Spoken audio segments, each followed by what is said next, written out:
Pierre Leclerc avait toujours aimé la mer. Né et élevé en Bretagne, il connaissait les vagues et les courants mieux que quiconque. Ancien marin, il avait passé une grande partie de sa vie à naviguer, affrontant tempêtes et vents violents. Maintenant, à 75 ans, il menait une vie paisible dans un petit village côtier, où il aimait nager tôt le matin, profitant du calme avant l'agitation des touristes. La mer, pour lui, était une vieille amie, un lieu de paix et de réflexion, où il se sentait libre et vivant.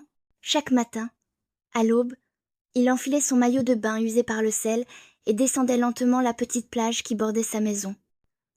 Le sable encore frais de la nuit sous ses pieds, l'air frais du matin qui l'enveloppait comme une caresse, l'appel des mouettes perçant le silence. Tout lui semblait familier, apaisant. Il aimait la sensation du vent léger contre son visage, la douceur de la mer qui se préparait à accueillir la chaleur du jour. En ce moment-là, il était seul. La mer était calme, sans l'agitation des bateaux ou des jet-skis qui viendraient plus tard. Il nageait à sa propre cadence, loin du monde, un monde qui semblait l'oublier peu à peu avec les années. L'eau était son refuge, son terrain de jeu, son sanctuaire. C'était là qu'il avait toujours trouvé son équilibre. Dans l'eau, tout était simple. Il n'y avait plus de place pour les préoccupations humaines.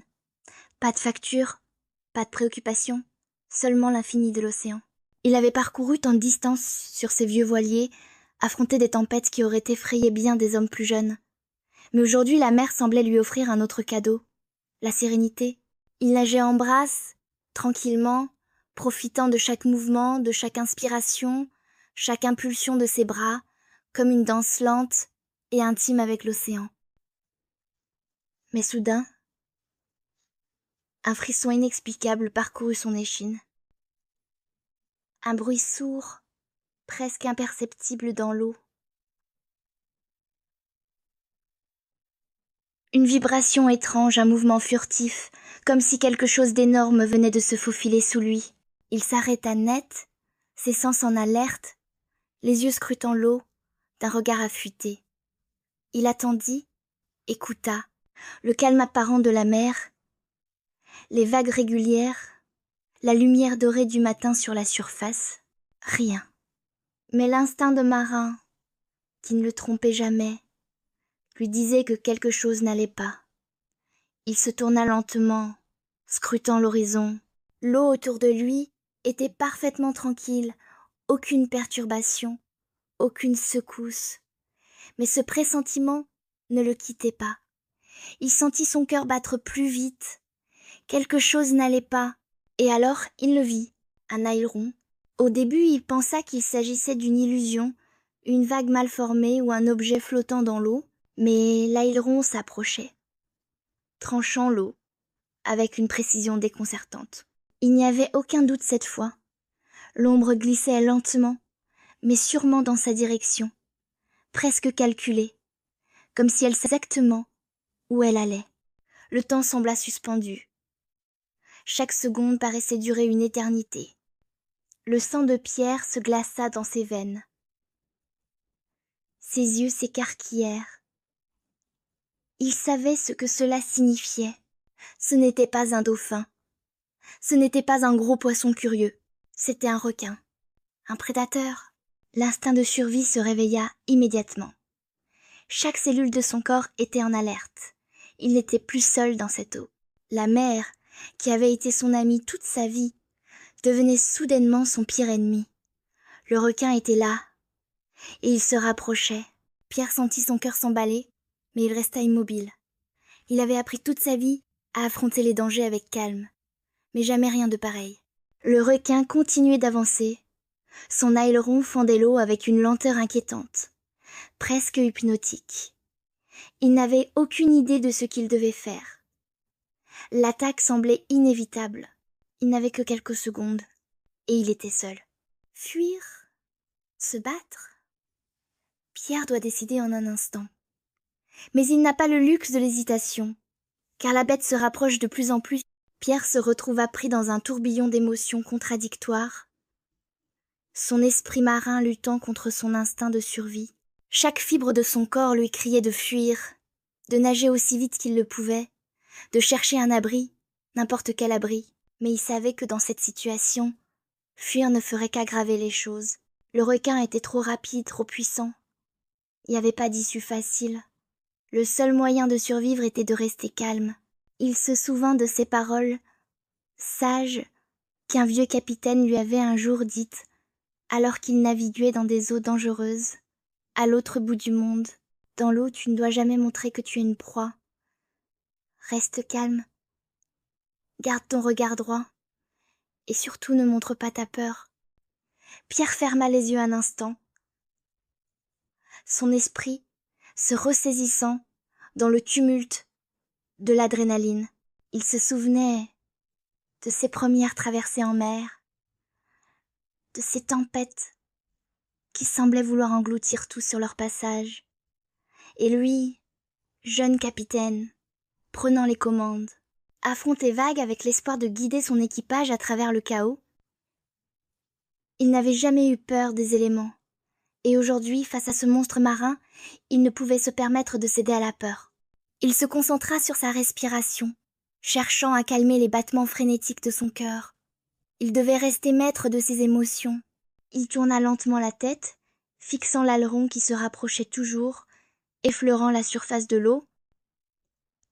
La mer autour de lui semblait d'un calme inquiétant, comme si elle attendait aussi le moment où l'attaque allait se produire.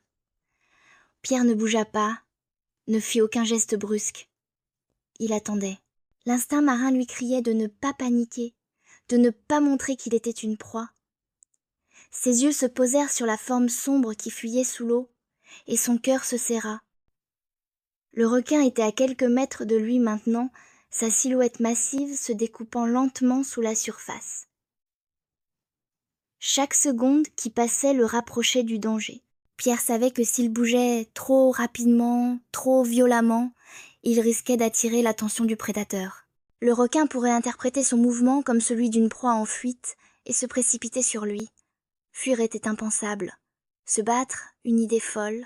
Il n'avait aucun moyen de se défendre, pas d'armes, rien. Mais il avait l'expérience. Il savait que dans ces moments, il n'y avait qu'une chose à faire, ne pas céder à la panique. Et puis, il pensa à ce qu'un autre vieux marin lui avait dit un jour, une phrase simple, mais qui résonnait maintenant comme une vérité universelle. Un requin n'attaque jamais sans raison. Il teste. Le requin continuait de tourner autour de lui, à une distance dangereuse. Pierre sentait sa présence, une pression, une menace invisible qui se faisait de plus en plus palpable. L'ombre se déplaçait avec une lenteur inquiétante, semblant se jouer de lui. Pierre ne pouvait plus rester là à attendre. Il n'était plus question de fuir, ni même de se cacher. Il devait faire face à cette bête. D'un coup d'œil furtif, il aperçut l'animal qui s'approchait encore. Il était trop proche. Sans réfléchir davantage, Pierre plongea sous l'eau. Le sang battait dans ses oreilles, mais il se força à rester calme. Il savait que c'était maintenant ou jamais. Il avait vu les vidéos de plongeurs qui avaient réussi à repousser les requins en montrant une attitude menaçante, en devenant plus gros, plus imposant qu'ils ne l'étaient en réalité. Tout d'un coup, un éclair de lucidité traversa son esprit. Si cela pouvait fonctionner pour un plongeur, pourquoi pas? Quand il refit surface, il leva les bras au-dessus de sa tête, les écartant largement, et adopta une posture large, prête à paraître aussi imposante que possible. L'eau éclaboussa autour de lui, et il profita de ce moment pour donner un coup sec avec ses mains, frappant la surface de l'eau avec toute la force qu'il pouvait rassembler. Le bruit qui en résulta fit l'effet d'un coup de tonnerre. Le son résonna dans l'air, presque irréel dans cette mer calme. Pierre espérait que cette action bruyante effraierait le requin, que cela le ferait réfléchir. Si le requin ressentait une menace plus grande, il pourrait fuir. C'était tout ce qu'il espérait maintenant. Le silence s'installa après le bruit. L'eau autour de lui était calme, trop calme. Il attendit, son cœur battant la chamade, observant attentivement la moindre vibration dans l'eau, attendant que l'ombre du requin disparaisse. Chaque seconde semblait durer une éternité, comme un combat silencieux entre la vie et la mort. Il ne pouvait plus reculer. Il ne pouvait que espérer que son geste suffise. Le requin a-t-il été effrayé par le bruit? Ou a-t-il décidé d'attaquer malgré tout? Pierre attend maintenant que la mer lui donne sa réponse. Le silence se fit lourd autour de Pierre. L'eau était paisible, mais chaque seconde passée sous la surface de l'océan semblait amplifiée, comme si le temps s'étirait, attendant l'inévitable. Pierre attendait, son regard perçant fouillant la mer, cherchant la moindre trace de l'ombre qui avait hanté ses pensées. Il avait frappé l'eau avec toute la force qu'il pouvait rassembler, mais maintenant, il ne savait plus s'il avait fait le bon choix. Le bruit avait-il eu l'effet escompté? Avait-il effrayé le requin? Ou avait seulement attiré son attention de manière plus agressive? Quelques secondes passèrent, puis 1 minute, puis 2, mais il n'y avait toujours rien. Pas de mouvement, pas de signe que la bête s'éloignait. Pierre commença à se demander s'il avait fait une erreur. Peut-être que cette action n'avait servi qu'à lui révéler sa vulnérabilité. Il était là, tout seul, avec un prédateur tout-puissant dans les profondeurs. Le plus grand prédateur des mers, mais alors, juste quand il commençait à douter de sa stratégie, l'eau sous lui se troubla à nouveau. Une silhouette noire, plus imposante que jamais, glissa lentement vers la surface. Le requin était toujours là. Plus près, Pierre sentit une montée d'adrénaline dans son corps. Il n'avait pas le luxe de paniquer. Chaque mouvement du requin semblait calculé, méthodique, comme si la bête évaluait ses options. L'animal était là pour une seule raison. Le tester. L'attaquer. Pierre savait qu'il devait agir avant que la situation ne devienne encore plus critique. Il se souvenait des autres situations de danger où il avait dû prendre des décisions rapides, des décisions qui pouvaient tout changer en une fraction de seconde. Cela allait être la même chose. Mais comment réagir face à un requin, un prédateur des profondeurs? Il se souvint alors de ce que d'autres plongeurs lui avaient raconté. Ne pas se tourner le dos, ne jamais faire de gestes brusques, et ne jamais sous-estimer la vitesse d'un requin. Le requin, dans un éclat d'agilité, fit une approche plus rapide. Pierre n'eut pas le temps de réfléchir davantage. Le requin était là, et il ne restait plus qu'une option. Il devait être stratégique. D'un coup sec, Pierre prit une grande inspiration et plongea sous l'eau. Dans les profondeurs, il n'avait plus de repères. Il était seul avec l'immensité de l'océan, mais il savait qu'il n'avait plus le choix. Il devait créer une surprise, un instant de confusion pour le requin. Il se déplaça aussi rapidement et silencieusement que possible, se rapprochant de la silhouette sombre qui glissait, toute puissance et silence. Puis, sans hésitation, il lança un coup de pied sec vers la tête du requin. La surface de l'eau éclata autour de lui, mais la bête, en un instant, réagit. Le requin tourna brusquement, mais pas assez vite. Pierre sentit un choc lorsqu'il toucha la peau de l'animal, une texture presque cuirassée sous la pression de son pied. C'était une tentative désespérée, mais il n'avait plus de temps. Le requin réagit immédiatement, remontant vers la surface dans une attaque furieuse. Pierre, dans un instant de clarté extrême, se souvenait de tout ce qu'il avait appris, de chaque geste qu'il avait vu sur les vidéos de sauveteurs, de plongeurs, de marins. Les requins ne s'attaquent pas à un groupe, ils attaquent un individu isolé. Le seul moyen de survivre était de ne pas être une cible facile. Mais le requin ne s'arrêta pas. En fait, il sembla se redoubler d'agressivité, plongeant sous l'eau et revenant à l'assaut avec une rapidité inouïe. Pierre, haletant, n'eut que quelques secondes pour se repositionner. Il regarda autour de lui, cherchant un moyen d'échapper à la bête, ou de la dissuader une fois pour toutes. Puis il aperçut quelque chose, une forme floue, un rocher, un morceau de la côte, qui se trouvait juste un peu plus loin. Il n'avait pas de choix. Avec tout ce qui lui restait d'énergie, Pierre se lança à toute vitesse vers ce rocher. L'eau se déplaçait autour de lui à une vitesse folle, les vagues se brisant contre ses bras, la douleur dans ses muscles accablante. Mais Il n'y avait pas d'autre option. Il devait atteindre ce rocher, se rapprocher d'un point où il pourrait se défendre. La mer, bienveillante et dangereuse, lui offrait une dernière chance. Le requin fonça à sa suite, toujours plus proche. L'instant décisif approchait. Pierre atteint-il le rocher à temps? Ou est-ce que l'attaque du requin est inévitable, plongeant Pierre dans une dernière bataille pour sa vie? L'eau autour de Pierre était devenue un champ de bataille. Chaque mouvement devenant une question de vie ou de mort. Il nageait à toute vitesse vers le rocher qui se dessinait à l'horizon, mais chaque coup de nage semblait plus difficile, comme si la mer elle-même essayait de l'empêcher d'atteindre son refuge. La douleur dans ses bras, dans ses jambes, commençait à être insupportable. Le corps de Pierre n'était plus aussi jeune qu'avant, mais son esprit, lui, restait acéré, déterminé à faire face à cette ultime épreuve. Il sentit la présence du requin à nouveau. C'était comme une ombre qui glissait sous l'eau, prête à surgir à tout instant. Le prédateur s'approchait rapidement. Pierre n'avait pas le luxe de regarder en arrière. Il savait qu'il devait se concentrer uniquement sur sa trajectoire. Ses muscles hurlaient, la fatigue le gagnait, mais il continua de nager, poussé par l'instinct de survie. Il devait atteindre ce rocher. Ce rocher était son seul espoir. Le bruit des vagues, des éclats d'eau autour de lui, se mélangèrent au battement frénétique de son cœur. Il n'entendait plus rien d'autre. Plus rien d'autre n'importait que cet instant précis. Son regard se fixa sur le rocher, à quelques mètres seulement, mais chaque mètre semblait s'étirer en une éternité. Il savait que le requin pouvait l'atteindre avant qu'il n'y parvienne. Puis, il sentit quelque chose qui glaça son sang. L'eau vibra sous lui. Le requin.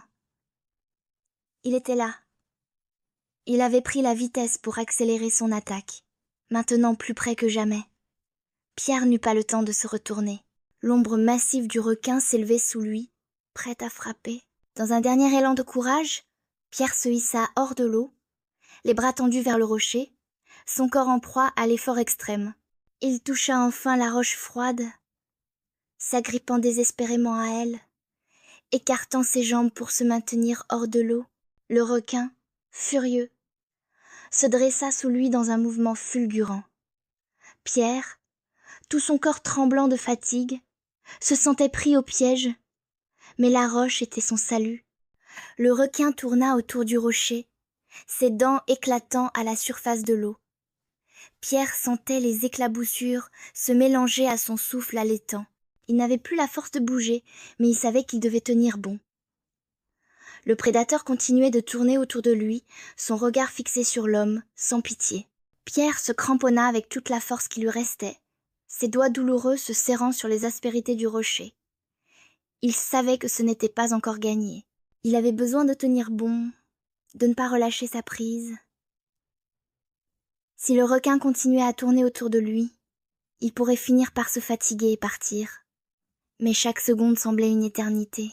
Chaque mouvement du requin semblait plus près de lui, comme une épée suspendue au-dessus de sa tête. Le requin plongea à nouveau sous l'eau.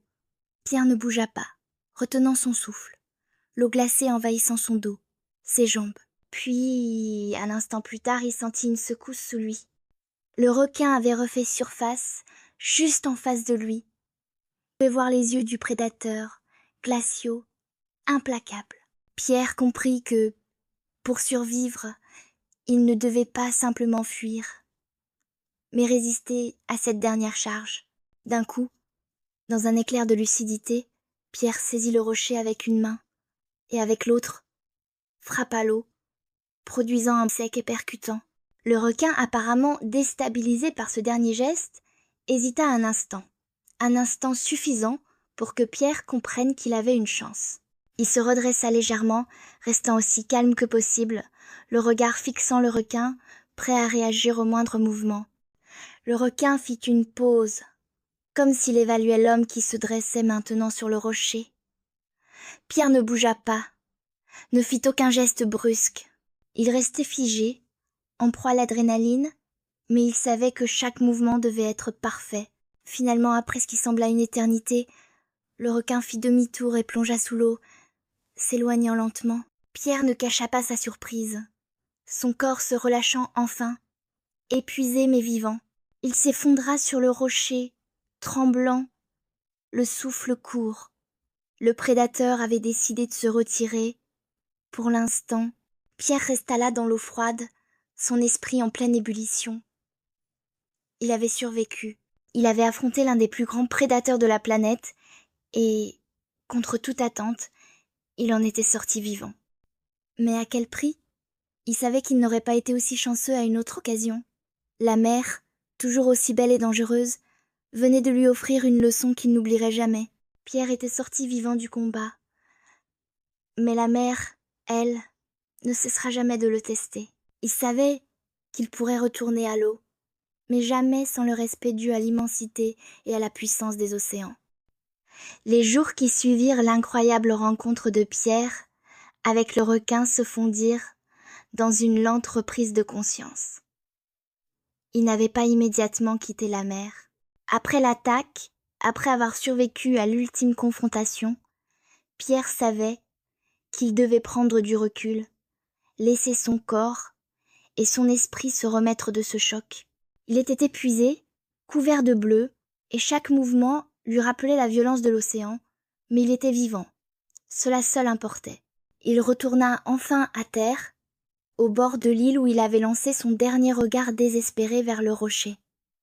Son petit bateau attendait toujours là, paisible, comme si rien ne s'était passé. Mais Pierre savait que tout avait changé. Ce jour-là, l'océan lui avait appris une leçon de patience, de calme et de respect envers sa puissance infinie. Les habitants du village avaient entendu parler de son affrontement avec le requin. Certains étaient impressionnés, d'autres étaient plus sceptiques. Mais tous étaient conscients qu'un homme de 75 ans, seul face à une bête aussi redoutable, n'avait pas seulement survécu grâce à la chance. Il avait affronté la mer avec l'expérience de toute une vie. Il avait pris chaque vague, chaque mouvement, chaque danger, avec la sagesse d'un vieux marin. Il savait que chaque rencontre avec la nature, chaque risque encouru, était un défi à la fois pour le corps et pour l'esprit. Un matin, quelques semaines après l'incident, Pierre se promenait sur la plage, le vent dans les cheveux, les pieds dans le sable. Il aperçut au loin des enfants qui jouaient dans l'eau. Leur rire était doux, insouciant, loin des périls qu'il avait affrontés. Il s'approcha et l'un d'eux, un petit garçon de 10 ans, le regarda curieusement, sa curiosité piquée par l'histoire qu'il avait entendue. « Vous avez vraiment vu un requin, monsieur Pierre ?» demanda l'enfant. Pierre se baissa légèrement pour être à sa hauteur, un sourire mystérieux flottant sur ses lèvres. « Oui, mon garçon, je l'ai vu. Mais je n'ai pas combattu. J'ai simplement respecté la mer. » L'enfant le regarda intensément. Puis, avec la sagesse naïve des jeunes, hocha la tête. « Vous avez eu de la chance, monsieur Pierre. » Pierre sourit, se redressant. Il savait qu'il ne pouvait expliquer en mots ce qui s'était réellement passé. Il savait que la chance, certes, avait joué un rôle, mais plus que tout, c'était le calme, la préparation et la compréhension des mystères de l'océan qui l'avaient sauvé. Il continua sa marche le long de la plage, se sentant plus en paix qu'il ne l'avait été depuis des jours. La mer était belle, calme, invitante. Mais il savait, dans le fond de son cœur, que ce jour-là, elle lui avait offert un respect qu'il n'oublierait jamais, un respect qu'il porterait, non seulement sur la mer, mais dans sa vie entière. L'océan, aussi vaste soit-il, était toujours plus grand que tout, et l'homme, aussi expérimenté soit-il, n'était qu'une partie de ce tout. Il leva les yeux vers l'horizon.